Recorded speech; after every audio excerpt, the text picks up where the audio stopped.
Fire is an organism. Fire watches. Hi, Ntare. It's so wonderful to chat with you.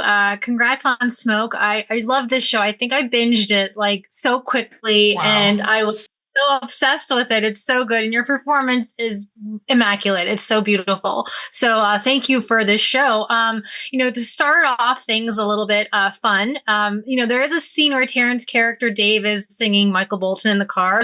So I'm curious, what is your in-car karaoke go-to track? Wow. You know what? It's probably one of my kids' songs. I have a 6 and an 8-year-old. And so we're singing like, you know what? My wife started this thing, like a DJ thing where each of them becomes their own MC. Like we go around, we just drove to Sag Harbor and we go around the car, each of them, my 6-year-old, my 8-year-old, me, my wife, like as an MC, like introducing, like rocking the crowd. So that's not a song, but we're creating our own songs. Good. That's good. It's nice when you can make up songs on the spot because who needs Baby Shark, right? Yeah. Like it's not a big deal. Yes. Getting into the show, we can get into spoilers. I will say Freddy's introduction as a seemingly ordinary fry cook, you really do connect with him so quickly, but then you start to see these layers sort of unfold and he secretly enjoys people suffering, which is, very unsettling. What drew you to this complex character and how did you approach playing him? I think one of the things that Dennis Lehane does is get into the minds of disturbed people. Like he creates these psychological thrillers, deranged characters, and for actors it's just a dream to be able to explore and play within the range of emotions that he gives you. But at the same time, it was a tough, like, standing at the edge of a high diving board, like scared to take the plunge because I didn't have really like a point of reference for Freddy. I had no personal experience to the kind of life he lived. I didn't know anyone who had an experience that he had. I asked Dennis, what was your starting point? He just said the imagination. Just having creative license to play and try to give yourself over to those circumstances and see what that does through you to give voice to those words and those actions. And so for me, that was like the creative license. That's all I needed. And then I was off and running. And also, when you say that too, there's so many scenes where you think this person can change. There's so many different layers to him, but the scene where he cries while getting a haircut is very emotionally charged.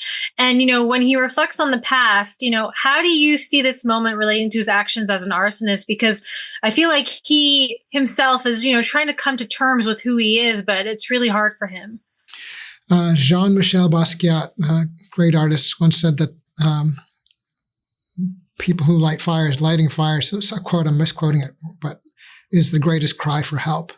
And I think that is true for the two serial arsonists in this show, is that they are in dire straits in some way, shape, or form in their own sort of realms and not able to come to terms with the circumstances that they're in, and that setting fires is some sort of a release, a destructive release at that. But I think that was the, the sort of the human condition of we are born to do self-destructive behavior.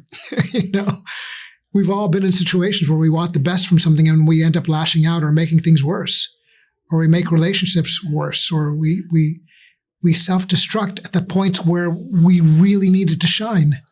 So I think that's what was really fun to sort of explore and dive into, because it's part of the human condition where some people crumble when they're just supposed to, put one step forward. Yeah. Identity, I think, is a huge thing in this show. We see so many different aspects of identity. And, unfortunately, Freddy's final act is very tragic. Like, he ultimately chooses to end his life. And I'm wondering, how do you see Freddy's journey coming full circle in this episode, especially in the 8th episode? And what does that death symbolize in the broader narrative of the series? Wow. I think